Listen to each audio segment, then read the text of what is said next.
Ето ме, тук горе. Еха! Преоткрийте една от най-обичаните истории.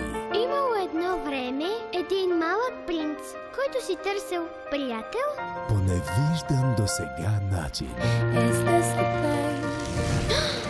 Летял съм по целия свят, докато веднъж се случи нещо чудно.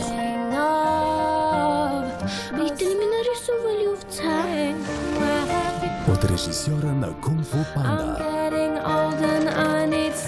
Много исках да разкажа историята му на някого, но явно повечето хора са твърде пораснали.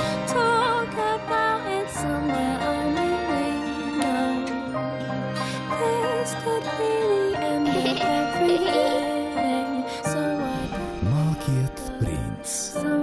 Това е само началото на историята. Тази година в кината от Александра Филмс.